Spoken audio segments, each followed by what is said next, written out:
이제 오늘 우리가 이제 에스더의 말씀을 한번 살펴보려고 합니다. 우리가 이 에스더서는 잘 살펴보지를 않죠. 보통 우리가 구약에 있어서도 이 에스더서는 우리가 조금 가까이 할 수가 없고 아마 다른 본문들을 우리가 많이 살펴봅니다.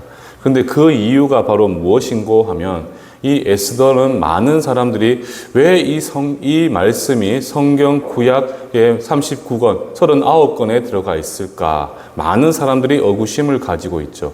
그 이유가 이 에스더서에는 여호와라는 말씀이 등장을 하지 않습니다. 그러니까 여호와 하나님이라는 단어가 등장하지 않는 성경이 바로 무엇이냐? 바로 오늘 우리가 살펴보게 되는 이 에스더서죠. 그런데 이 에스더가 왜 성경 66권에 포함될 수 있었느냐? 쉽게 말씀드리면 이 에스더서를 통해서 우리는 무엇을 바라볼 수 있는가? 하나님의 그 이스라엘 백성들, 당신의 택한 백성을 향한 그 구원의 계획하심과 그 보이지 않는 그 은혜의 섭리를 우리는 이 말씀을 통해서 찾아볼 수가 있다는 것이죠. 그렇기 때문에 이 에스더서는 바로 정확한 성경의 66권의 말씀에 충분히 포함될 수가 있다는 사실입니다. 그런데 또 한 가지 우리가 이 에스더서를 우리가 묵상하다 보면 또 한 가지 의구심이 드는 게 있습니다. 그것이 바로 무엇이냐면 도대체 이 에스더서의 주인공은 누구냐라는 것이죠. 그러니까 이 성경의 제목을 보면 이름이 에스더서이기 때문에 에스더가 이 성경의 주인공이 아닐까 이렇게 생각을 합니다. 그런데 우리가 말씀을 좀 깊이 묵상하다 보면 본문의 처음부터 마지막까지 그 말씀의 중심에는 에스더가 아니라 바로 그의 사촌 오빠 모르드게라는 한 인물이 있음을 우리는 확인을 할 수가 있습니다. 그 모르드게는 누구인가라고 보았을 때 그는 자신의 뿌리인 유다 민족을 위해서 그 여동생 에스더를 움직이게 되고 그리고 보이지 않는 그 하나님의 구원의 손길을 의지해서 같은 유다 백성들을 위로를 합니다. 그리고 그들을 지키는 그 일에 자신의 목숨조차 아끼지 아니하는 그러한 노력과 수고와 헌신의 모습을 통해서 이 에스더서 전체를 보시면 모르드게의 역할과 비중이 에스더보다 더 많다는 것을 우리는 확인을 할 수가 있습니다. 뿐만 아니라 우리가 이 에스더서의 마지막 9장에 보시면요. 거기에는 부림절이라는 이스라엘의 절기가 등장을 하죠. 그런데 이 절기는 바로 무엇인가? 이스라엘 백성들이 그 하만, 즉 페르시아의 총리인 그 하만의 위협으로부터 구원받은 날을 바로 기념해서 이 모르드게가 제정한 것이 바로 이 부림절이라는 것입니다. 따라서 우리 이 사실을 통해서 알 수 있는 것은 바로 무엇인가? 바로 이 모르드게라는 인물은 당시 유다 백성들 사이에 신망이 높았던 영적 지도자였고 그의 권위는 성경의 어느 누구와도 비교할 수 없을 만큼 백성들 사이에 매우 높았다라는 사실을 우리는 이 말씀을 통해서 확인을 할 수가 있습니다. 그리고 우리가 말씀을 통해서 살펴보면서 우리가 한 가지 확인할 수 있는 것은 바로 무엇이냐? 이 모르드게라는 인물은 누구보다도 이 땅을 향한 그리고 유다 백성들을 향한 하나님의 그 섭리를 인정하고 있습니다. 하나님의 그 구원의 계획하심과 그분의 보이지 않는 그 은혜의 손길을 그는 인정하고 바라보고 있었던 인물이 바로 이 모르드게라는 인물이죠.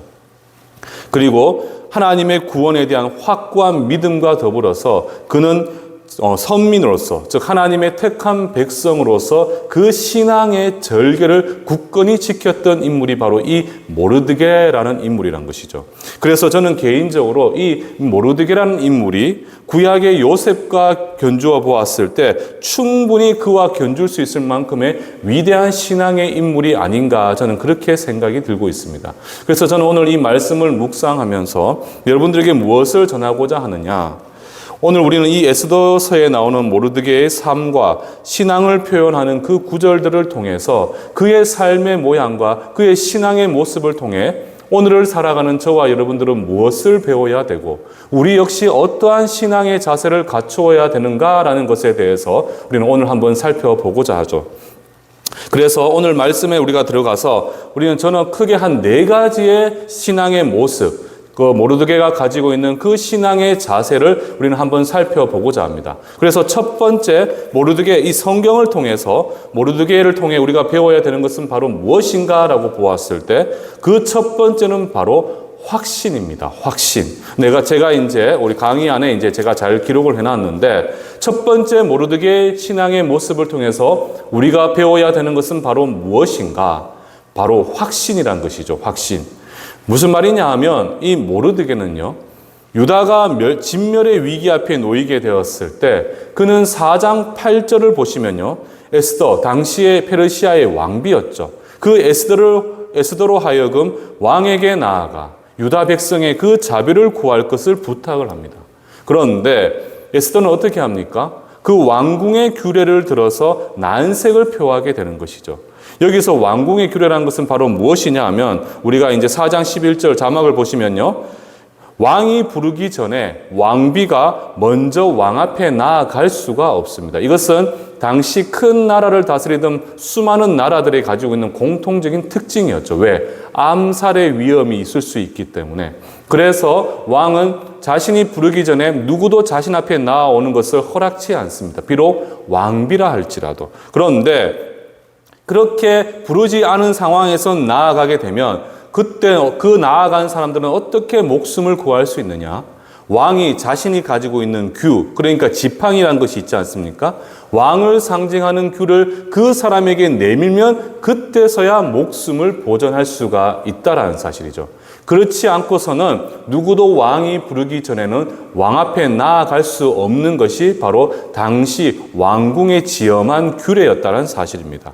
지금 에스더는요, 모르드게가 자신의 백성들을 구원하기 위해서 에스더의 도움을 구하려고 하지만 정작 에스더는 그 왕궁의 규례를 들어서 난색을 표하고 있다라는 사실입니다.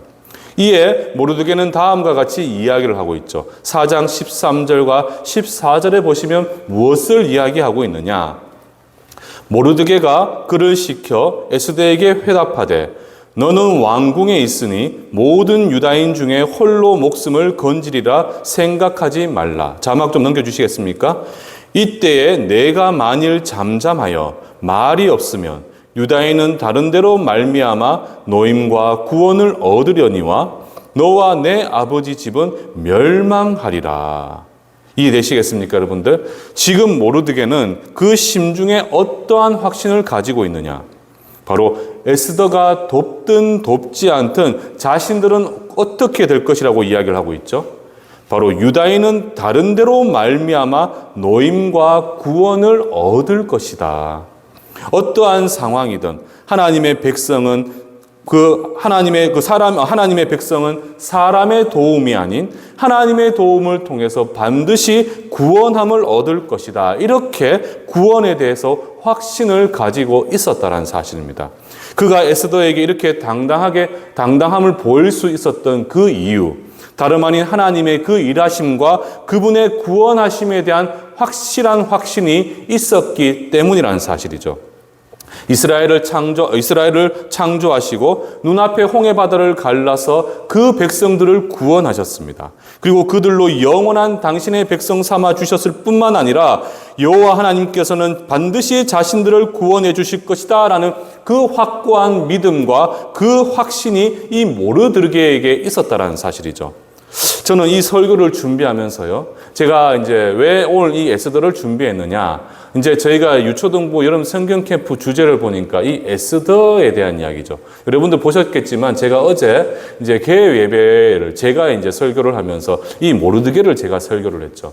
그런데 이 모르드게라는 인물이 얼마나 대단한 인물이냐 하면 저는 이제 이 모르드게의 모습을 통해서 아까 제가 4가지를 말씀드렸잖아요. 그래서 첫 번째는 그 믿음과 확신을 이야기를 하는데, 여러분들, 저는 이 설교를 준비하면서 이 대목에서 엄청난 제가 충격을 받았습니다. 여러분들 한번 보십시오. 지금 페르시아라는 나라, 크고 강성한 나라에 지금 유다 백성들의 신분은 무엇입니까? 지금 유다 백성들은 어떠한 신분으로 그 땅에서 거주를 하고 있느냐? 바로 포로의 신분입니다. 포로의 신분. 바로 영원할 것과 같은 그 다윗의 나라가 바벨론에게 멸망을 당하고 하나님의 택한 그 백성이 이방 땅에서 포로 생활을 하고 있던 그러한 상황이었던 거예요. 하나님께서 자신들을 버렸다라고 생각될 정도로 비참한 삶을 살던 입장에서 여전히 그 모르드게는 그 위기와 고난 속에서 그 상황 가운데 역사하실 하나님의 은혜를 고대하고 확신하고 있었다라는 사실입니다.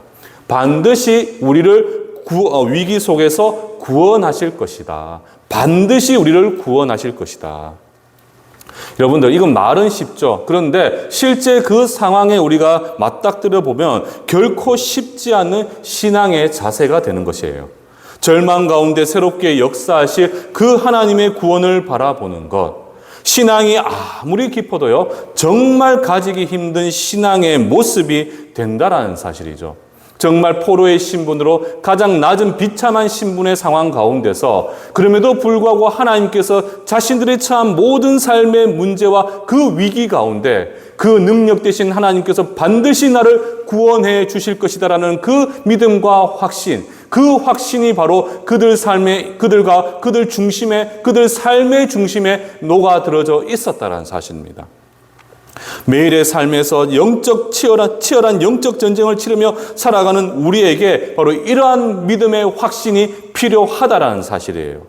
저는 여러분들이요, 오늘 이 말씀을 통해서 이 모르드게와 이스라엘 백성들이 가지고 있던 그 믿음의 확신, 하나님은 반드시 나를 구원하실 것이다라는 그 구원의 확신을 여러분들 마음 가운데 깊이 새기기를 주님의 이름으로 축원합니다. 여러분들, 영적 전쟁을 치르는 이 상황 가운데서 그러한 삶을 살아가는 우리에게 있어서 이 하나님의 구원과 도우심에 대한 그 확신이라는 것은 우리로 더 이상 그 두려움과 좌절이 아니라 담대함으로 이 세상을 바라볼 수 있게 만들어주시는 하나님의 크고 놀라운 은혜가 된다라는 사실이에요. 그래서 이사야 45장 17절의 말씀에 보시면요, 이렇게 말씀을 하고 있죠. 우리 다 함께 한 목소리를 읽어보도록 하겠습니다. 시작.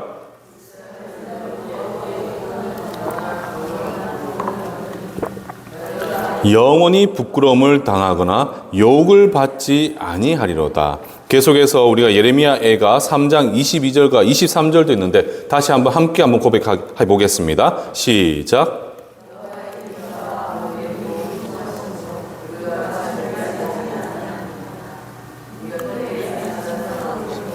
주의 성실하심이 크시도소이다. 아멘. 여러분들 꼭 기억을 하셨으면 좋겠습니다. 우리를 향한 하나님의 생각은요, 재앙과 심판이 아니라 바로 미래와 평안이며 우리의 희망이 된다라는 사실이에요.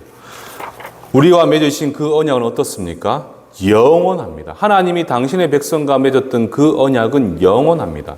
그 영원한 언약은 하나님의 주권적인 은혜 가운데 우리에게 주어졌습니다. 그래서 제가 늘 여러분들께 말씀드리는 은혜의 의미가 뭐죠? 우리는 받을 자격이 없습니다. 그러나 하나님께서 받을 자격 없는 우리에게 베푸시는 그 사랑과 호의가 바로 무엇이냐? 하나님의 은혜라는 사실이죠.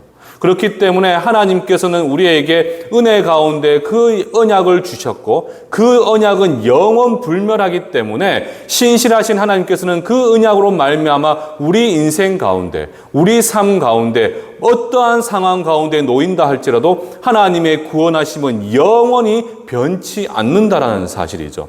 그 사실을 모르드게는 믿음으로 확신했기 때문에 지금 유다 백성들이 진멸의 위기 가운데 있다 할지라도, 그리고 그 왕비인 에스더가 그 도움의 손길 가운데 난색을 표하고 있다 할지라도 그는 에스더의 도움이 아니더라도 어디에서든지 하나님의 권세와 능력과 그 도우심으로 말미암아 반드시 이스라엘 백성들은 구원함을 얻게 될 것이다. 그 믿음을 당당히 고백할 수가 있게 되었다는 사실입니다. 저는 여러분들이요, 매일의 삶 가운데 어떠한 삶을 경험하게 될지 저는 잘 모릅니다. 그러나 우리는 누구에게도 말하지 못할 근심과 걱정이 우리 가운데 있게 되겠죠. 그리고 내 힘으로 감당치 못하는 수많은 삶의 문제 가운데 그 도전에 직면할 때가 있습니다. 그때마다 우리는 세상의 방법, 인간의 이성으로 과연 그 문제를 해결할 수 있을까? 우리가 그 상황 가운데 구원함을 얻을 수 있을까? 불안해하며 두려워하며 염려할 수는 있습니다. 왜? 우리도 연약한 인간에 불과하기 때문인 것이죠. 그러나 여러분들이 반드시 기억하셔야 되는 것은 비록 우리가 어떤 상황 가운데 있다 할지라도, 내가 어떤 어려움과 문제에 직면해 있다 할지라도 우리의 전능하신 하나님께서는 신실하신 하나님이 되어 주신다는 사실이에요. 내가 어디에 있든지 무엇을 하든지 반드시 내가 너를 구원할 것이며 내가 너의 하나님 되어 주시겠다라는 그 약속의 말씀을 우리에게 은혜 가운데 주셨기 때문에 그 말씀의 은혜로 말미암아 우리는 어떤 상황 가운데서도 이 세상의 모든 도전 가운데 우리는 구원함을 얻게 될 것이라는 사실입니다. 우리가 그 구원함을 믿음으로 확신하며 나아가게 될 때 매일의 삶 가운데 그 보이지 않는 은혜의 손길로 역사하시는 그 하나님의 놀라운 은혜를 우리는 믿음의 눈을 들어 바라볼 수가 있다라는 사실이죠. 그리고 두 번째, 모르드게의 그 삶의 모양을 통해서 우리는 무엇을 배워야 되는가? 그 두 번째는 바로 하나님의 섭리 그리고 계획하심에 대한 인정과 믿음입니다. 인정과 믿음. 그러니까 보이지 않는 하나님의 계획하심, 그 하나님의 놀라운 섭리에 대한 인정과 믿음이 된다는 것이죠. 이것은 앞에서 제가 말씀드렸던 첫 번째 모양이 되겠죠. 그 구원에 대한 확신과도 연결이 되는 의미인 거예요. 그래서 4장 14절 하반절에 보시면 뭐라고 이야기를 하느냐? 너가 왕후의 자리를 얻은 것이 이때를 위함이 아닌지 누가 알겠느냐 하니.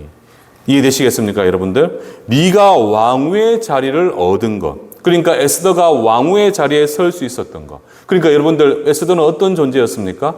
포로의 신분이었고 어떠한 후광을 입을 수 있는 상황도 아니었고 누구와 그의 후견이 되어주지도 못했습니다. 그런 상황 가운데 페르시아라는 그 세계에서 가장 강력한 나라의 왕비가 되었다는 사실이죠. 그런데 그렇게 에스더가 왕후의 자리를 얻은 것이 바로 이때, 그러니까 이스라엘 백성들이 진멸의 위기를 당한 이때를 위함이 아닌지 누가 알겠느냐. 이렇게 모르드게가 고백을 하고 있는 것이죠. 그러니까 이 모든 일들 가운데 에스더가 왕비가 될 수 있었던 것도, 그리고 이스라엘의 진멸의 위기에 놓이게 된 것도, 이 모든 상황은 바로 보이지 않는 하나님의 섭리 가운데 있다라는 것을 이야기하고 있는 것입니다. 그리고 이러한 섭리에 대한 인정과 믿음은요, 결국 합력하여 선을 이루실 하나님의 인도하심에 대한 작은 소망이 된다라는 사실이에요. 여러분들, 이 세상을 움직이는 보이지 않는 하나님의 섭리하심에 대한 인정에서부터 우리의 신앙이 시작된다는 것을 기억을 하셨으면 좋겠습니다. 모든 만물의 권세는 누가 가지고 계시느냐? 하나님이 가지고 계시죠.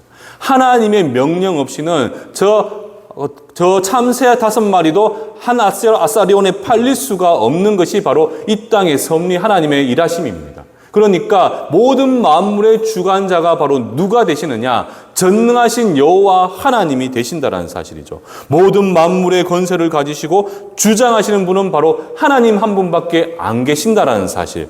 그리고 그분이 여러분들의 하나님 아버지 되심과 동시에 여러분들의 삶의 모든 것을 주관하고 계신다라는 그 사실을 인정하게 될 때 하나님은 당신의 크고 놀라운 지혜로서 우리의 모든 삶 가운데 친히 개입해 주신다는 사실이에요. 그리고 우리로 그 삶 가운데서 하나님의 계획하심을 믿음의 눈을 들어 바라보게 될 때 주의 영광을 바라볼 수 있도록 우리에게 은혜를 베풀어 주신다는 사실이에요.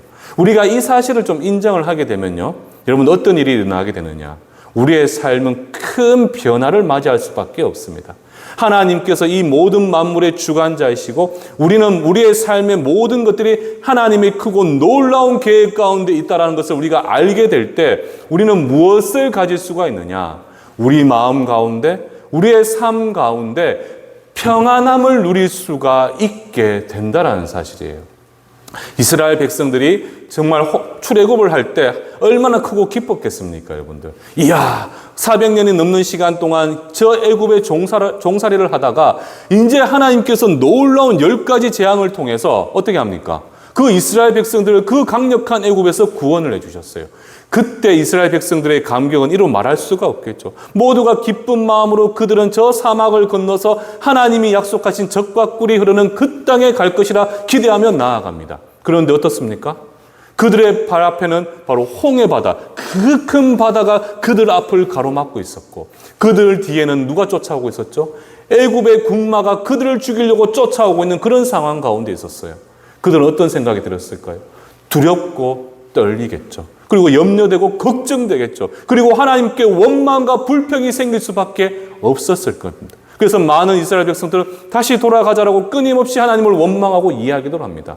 그런데 하나님의 이 놀라운 계획들, 자신을 그 이스라엘 백성들의 지도자로 보내고 그 10가지 재앙 가운데 그 중심에 서게 하시고 하나님의 구원하심 가운데 그들을 이끌도록 인도하셨던 그 하나님의 은혜를 기억했던 그 모세, 그 하나님의 놀라운 계획하심과 그 섭리하심을 믿었던 그 모세는 어떻게 행동했습니까? 두려움과 염려가 아니라 그 뒤에 하나님이 행하실 놀라운 일들을 기대하면서 그는 손을 들어 어떻게 합니까? 바다를 향해 막대기를 펼쳤을 때 그때 하나님은 하나님의 놀라운 능력의 역사를 그들에게 보여주시게 되었죠. 바다가 실제로 갈라져서 그 수많은 이스라엘 백성들이 그 바다를 건너갈 수 있도록 은혜를 베풀어 주셨다는 사실입니다.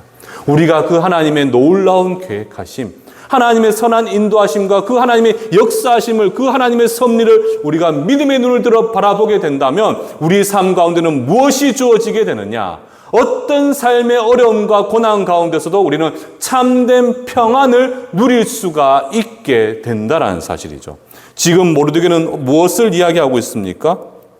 하나님께서 이 모든 상황 가운데 친히 개입하시고 역사하셔서 이스라엘 백성들이 반드시 구원함을 얻게 될 것이다. 그리고 그 일을 위해서 왕후 에스더를 세웠다라는 그 고백을 통해 하나님의 계획하심, 그분의 섭리를 인정하고 있었다는 사실입니다. 자, 그리고 세 번째, 모르드게를 통해서 우리는 무엇을 바라볼 수가 있느냐? 바로 성도의 의무, 그리고 성도의 사명에 대해서 살펴볼 수가 있는 것이죠. 모르드게가 어떻습니까, 여러분들? 모르드게는 스스로 자신의 출신을 숨기게 되면, 그러니까 내가 유다인이라는 사실, 그리고 에스더로 하여금 너는 유다인이라는 사실을 밝히지 말라라고 이야기를 하잖아요. 그러니까 모르드게는 유다인이 진멸당할 그 위기 가운데 그는 자신의 신분을 숨겼다면 혼자 잘 살 수가 있었습니다. 여러분들도 잘 아시는 바와 같이 모르드게는 우리가 앞에서 살펴보지는 않았지만 바로 왕의 목숨을 구했던 인물입니다. 그런데 이 모든 과정, 제가 앞에서 두 번째 특징이 바로 무엇이라고 말씀드렸죠? 하나님의 계획과 섭리라고 말씀드렸잖아요. 그 왕의 목숨을 구한 사실도 나중에 그 계획 가운데 하나님께서 크게 사용을 하시는 모습을 볼 수가 있어요. 그런데 여차해서 어쨌든 이 모르드게는 왕의 생명을 구한 왕의 은인입니다. 그렇기 때문에 자신의 신분을 숨기게 되면 내가 유다 백성이라는 사실, 에스더가 유다 출신이라는 사실을 숨기게 되면 그들은 잘 먹고 잘 살 수가 있었다는 사실이에요. 그럼에도 불구하고 무엇이 자신의 안위보다 우선이 되어졌는가? 4장 8절에 보시면요. 자신이 아닌 자기의 민족, 그러니까 유다 백성들의 생존이 우선이 되었다는 사실이에요. 쉽게 말씀드리면요. 예수께서 이 땅에서 보여주신 제자의 삶이 있지 않습니까? 내가 아닌 내 이웃, 내 주위의 사람, 그리고 내가 아닌 교회와 성도를 위한 삶, 바로 이 이타적인 사랑을 우리는 엿볼 수가 있었다는 사실이죠. 과거 한국교회 아펜젤로 선교사님이 자신을 희생하면서 보여줬던 그 사랑일 수도 있고, 손양원 목사님이 그 삶 가운데 증거하신 이웃을 사랑하는 그 이타적인 사랑. 지금 모르드게는요, 자신은 잘 먹고 잘 살 수 있었지만 바로 그러한 이타적인 사랑 가운데서 자신의 백성을 살리기 위하여 무엇을 하느냐? 그는 자신의 그 이스라엘 백성을 살리기 위한 그 사명을 감당하기 위하여 그 역시도 그 위험의 자리, 그 진멸의 자리에 서고 있다라는 사실입니다. 어떻게 보면 이것이 바로 이 사랑이 우리 심령 가운데 새겨지면 어떤 일이 일어나게 되겠습니까? 하나님의 사랑, 이웃 사랑, 더 나아가서 이 지역과 교회를 사랑할 수 있는 그 사명의 첫걸음이 우리 가운데 주어질 수가 있다라는 사실이에요. 여러분들 이거 기억하셔야 되는 게요. 이 기독교라는 것이 60년대, 70년대를 거쳐오면서 참 춥고 배고프던 시기였지 않습니까? 그러다 보니까 내가 정말 잘 먹고 나 하나가 정말 잘 되고 내가 복받는 이 기복주의가 어쩔 수 없이 기독교 가운데 깊이 새겨질 수밖에 없었습니다. 그런데 여러분들 기억하십시오. 우리는 무엇을 따라 살아가는 사람이냐 하면 예수께서 걸어가신 그 길을 따라 걸어가는 사람이 바로 저와 여러분들이죠. 하나님의 거룩한 성도들, 예수의 제자는요, 예수께서 이 땅 가운데 우리에게 보여주신 그 십자가의 도를 따르는 것이 우리의 마땅한 본분입니다. 그런데 예수께서 우리에게 보여주신 것이 바로 무엇입니까? 자신의 목숨을 버려가면서까지 우리를 살리고자 하신 그 이타적인 사랑, 그러니까 이기적이고 개인적인 것은 결코 이 기독교의 사상과 어울리지 않는다는 거예요. 성경은 끊임없이 우리에게 무엇을 이야기하느냐? 나를 희생해서 누군가가 예수의 영광을 바라보게 하는 것, 그 이타적인 그 사랑을 지금도 우리에게 말씀을 하고 있다는 사실입니다. 그 사랑으로 우리는 이웃을 사랑하는 것. 그래서 약속 있는 첫 계명으로 예수께서 우리에게 주신 것이 바로 무엇입니까? 내가 너희를 사랑한 것과 같이 너희도 서로를 사랑하라라고 이렇게 말씀을 하고 계시잖아요. 지금 모르드게는 보십시오. 무엇을 이야기하고 있습니까? 그는 성도의 의무, 그 의무로서 사명으로서 무엇을 이해하고 있느냐? 자신의 목숨을 버려가면서까지, 자신의 목숨을 아끼지 아니하면서까지 그 유다 민족을 살리기 위해서 끊임없이 수고하고 노력하는 그 이타적인 사랑을 지금 보여주고 있다는 사실이죠. 지금 이 기독교의 신학과 사상과 그대로 동일한 모습을 우리에게 보여주고 있는 겁니다. 저는 우리 칠곡충성교회 성도 여러분들, 저는 여러분들이요, 좀 이러한 마음 가운데 이 세상을 향해 나아간다 생각해 보십시오. 오늘 이 말씀을 통해서 하나님의 크고 놀라운 계획, 여러분 한 사람이 될 수도 있고, 여러분들이 모여있는 이 거룩한 공동체, 교회 공동체가 될 수 있고, 이 칠곡 석적을 향한 하나님의 크고 놀라운 계획을 우리는 알 수는 없습니다. 그러나 그 가운데 하나님의 영광이 이 땅 가운데 새겨지기를 바라시는 그 하나님의 일하심과 계획하심과 그 섭리는 우리는 바라볼 수가 있겠죠. 그 가운데 우리가 하나님께서 주신 그 놀라운 사랑을 이 땅 가운데 내 삶을 통해서 증거한다고 생각해 보십시오. 어떤 일이 일어나게 되겠습니까? 바로 여러분들 한 사람 한 사람을 통해서 이 영적 불모지인 이 석적 지역이 크고 놀라운 일들로 변화될 것이라는 사실입니다. 하나님의 십자가가 새겨지게 될 것이고요. 하나님의 영광이 이 땅 가운데 나타나게 될 것이고, 수많은 영혼들이 주를 바라보면서 주님 앞에 나오는 이 거룩한 교회 공동체로 나오게 되는 놀라운 일들이 바로 여러분들의 삶과 그 헌신을 통해서 나타나게 된다는 사실이죠. 이것이 바로 무엇이겠습니까? 우리에게 하나님께서, 예수님께서 주신 첫 지상 사명이 바로 무엇이죠? 땅 끝까지 복음을 전하는 그 일이 우리에게 주어진 사명 아닙니까, 여러분들? 근데 그 사명은요, 우리가 인위적으로 노력하는 것도 필요하지만 우리의 삶 가운데 예수의 십자가의 사랑을 깊이 새기고 깨달아 알게 되고 그 삶을 세상 가운데 증거하는 삶을 살아가게 되다 보면 자연스럽게 그 부흥의 은혜, 그 복음이 전해지는 놀라운 역사가 우리 가운데 주어지게 된다는 사실입니다. 그렇기 때문에 여러분들이 기억하셔야 되는 것은 바로 무엇입니까? 이 모르드게는 지금 자신을 희생하면서까지 그 성도를, 이스라엘 백성들을 살리고자 끊임없이 수고하고 노력하는 모습을 우리에게 보여주고 있다는 거예요. 그래서 여러분들 삶의 각자의 영역에서나, 그리고 이 교회 공동체 안에서나 우리는 무엇에 집중하며 무엇을 위해 살아가야 되고 무엇을 위해 우리가 온전한 신앙생활을 해야 되겠다는 겁니까? 바로 섬기는 일, 그리고 그 가운데 수고하고 노력하는 그 일 가운데 우리는 최선을 다할 수가 있어야 된다는 사실입니다. 저는 여러분들이 그래서 항상 여러분들 가슴 안에 무엇이 새겨져 있어야 되느냐? 나를 향한 하나님의 사랑이 새겨져 있어야 되는 거예요. 이 기독교는 단 두 글자로 우리가 정의하면 하나님의 사랑 아니겠습니까? 사랑. 그 사랑이 있었기 때문에 받을 자격 없는 우리에게 이 십자가 보혈의 은혜를 허락해 주셨잖아요.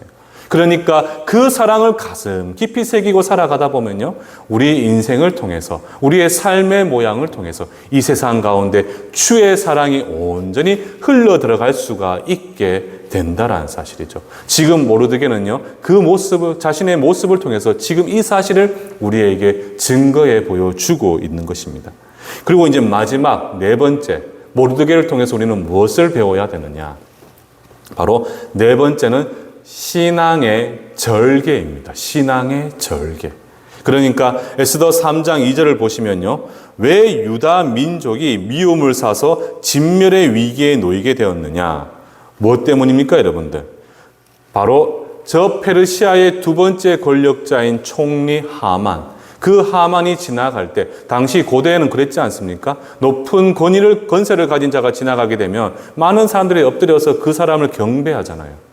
그것은 그 사람의 권위와 그 사람의 모든 배경에 대해서 경배하는 것과 같습니다. 그런데 지금 모르드게는요, 어떻게 합니까? 꿇지도 아니하고 절하지도 아니했다라고 이야기를 하고 있죠. 그런데 여기는 조금 배경이 있습니다. 그 배경이 무엇이냐?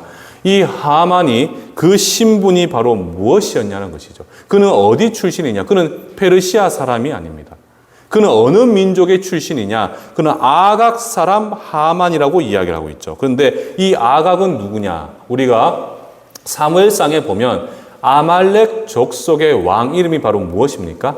아각입니다. 아각. 그러니까 이는 어느 민족 출신이냐라고 보았을 때 아말렉 족속이라는 것이죠. 아말렉 족속. 아말렉 족속은요, 출애굽 당시에서부터 계속해서 이스라엘 민족과 갈등을 일으켰던 민족이고, 그 사무엘 시대 때는 사울이 군사를 가지고 그 아말렉을 완전히 진멸해버리잖아요. 바로 그만큼 이스라엘 민족과는 완전히 대척점에 섰던 민족이 바로 이 아말렉입니다. 그런데 그 아말렉 족속의 출신이 바로 이 하만이라는 것이에요. 그런데 당시의 시대적 정서와 사상을 보면요, 바로 이 이스라엘 민족, 특별히 하나님의 택함 받은 다윗 족속의 후손인 바로 이 유다 백성들이 이 아말렉 족속 사람에게 머리를 숙인다는 것은 어떤 것을 의미하느냐? 즉 아말렉 족속의 우상을 향해 절하는 것과 똑같은 의미를 가지고 있었습니다. 그러니까 지금 무엇을 이야기하는 것이죠? 하나님의 거룩한 백성이고 선민인 유다 백성들이 저 하만에게 절을 한다는 것은 저 아말렉의 우상에게 숭배하고 경배하는 것과 똑같은 의미를 가지고 있다는 거예요. 그러니까 하나님만을 나의 창조주, 나의 하나님이라고 고백하고 있던 이스라엘 백성들에게는 결코 있을 수가 없다라는 사실이죠. 여러분들, 왜 이스라엘이 멸망할 수밖에 없었습니까? 왜 하나님의 심판을 받을 수밖에 없었느냐? 그들은 하나님만을 바라보지 않고 누구를 바라봤습니까? 저 수많은 우상들을 바라보았던 그 결과 그들은 하나님의 매서운 회초리를 맞을 수밖에 없었다는 것이죠. 그리고 오랜 세월 그렇게 그들은 포로 생활을 하고 있었습니다.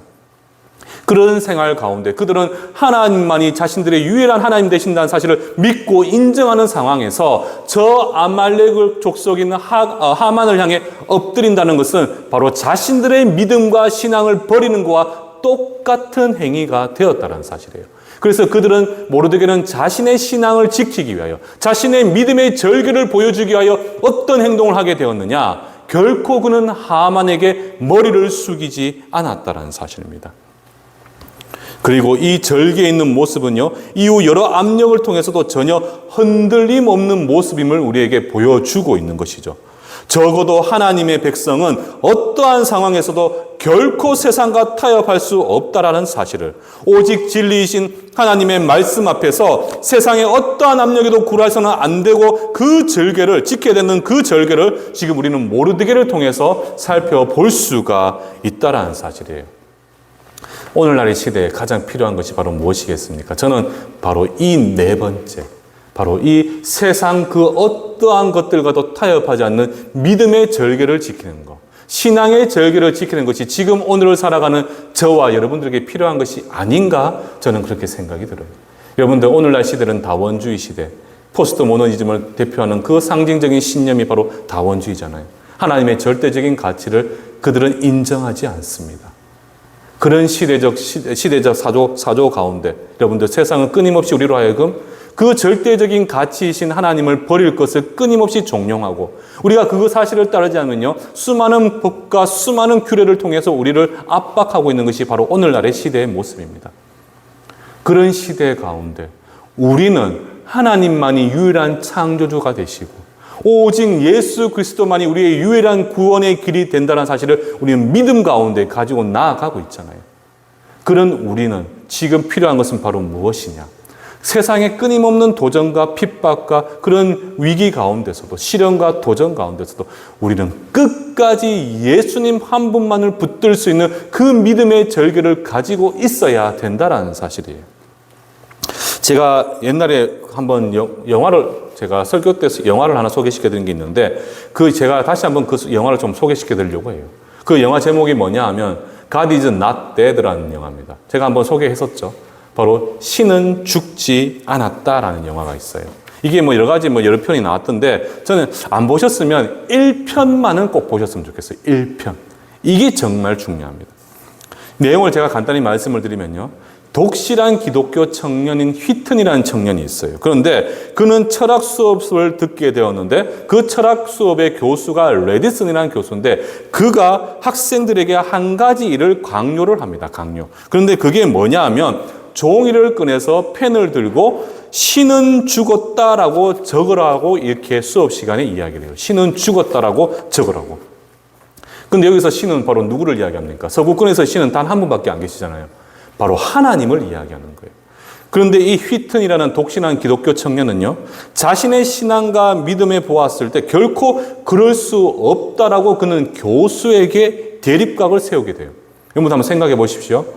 우리가 대학교 다닐 때 한번 생각해 보세요. 교수는 성적을 매길 수 있는 큰 권한을 가지고 있잖아요. 교수한테 잘못 밑보이면요, 정말 답이 없습니다, 여러분들. 우리가 특별히 한국 사회는 더 심하잖아요, 그렇죠? 저도 지금 아직까지 박사 과정을 밟고 있지만, 아이고, 교수님들 말 한마디면 우리는 그냥 끔뻑 죽을 수밖에 없어요. 그만큼 한국 사회 같은 이런 위기 질서가 있는 시대 사회에서는요, 정말 교수라는 자리는 정말 큰 어떻게 보면 권력을 가지고 있다 볼 수가 있어요. 그런데 이 휘튼이라는 학생은요, 자신의 신앙과 믿음 가운데서 결코 그 사실을 따라 할 수가 없었다는 것이에요. 어떻게 하나님이 살아계심을 알고 있는데 신은 죽었다라고 자기가 펜으로 적을 수 있냐라고 계속해서 그 교수와 대립각을 세웁니다.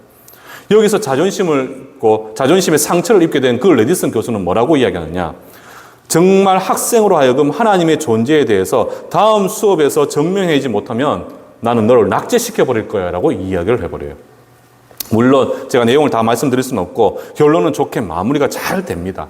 그런데 여기서 우리가 한 가지 살펴볼 것은요, 이 땅에서 우리가 믿음을 지켜나가다 보면, 우리가 그 신앙을 지켜나가다 보면, 그리고 그 신앙의 절개를 지켜나가다 보면 우리도 이러한 시련과 고난에 빠질 때가 있다라는 사실이에요.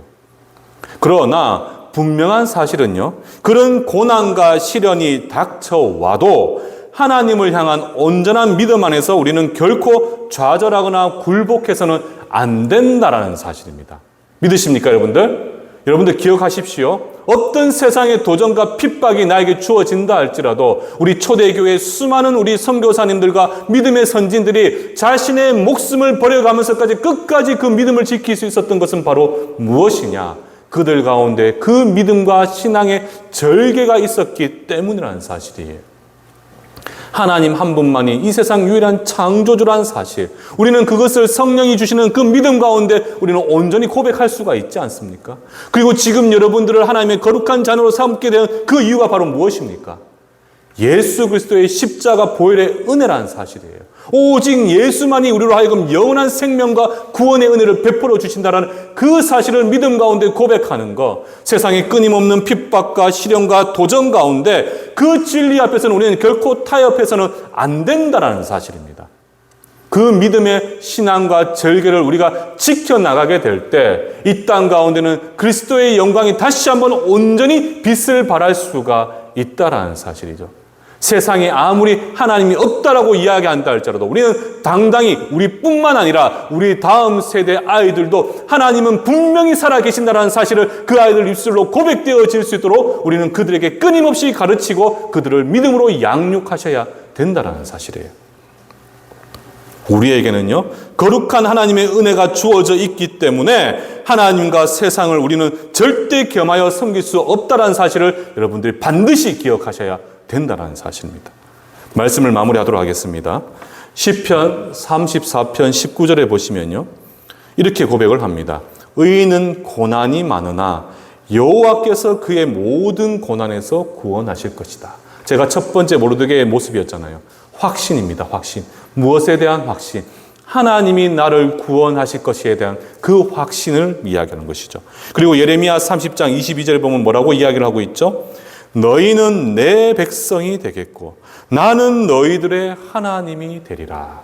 야, 정말 놀랍지 않습니까? 세상 누구도 나와 함께하지 않는 그 상황 가운데서 바로 우리의 하나님만이 바로 누가 되어주신다는 겁니까? 바로 우리의 하나님만이 나의 하나님이 되어주시겠다, 분명히 우리에게 그 말씀을 통해서 약속해 주고 계시는 것이죠. 그리고 우리는 하나님의 거룩한 백성이라는 사실입니다.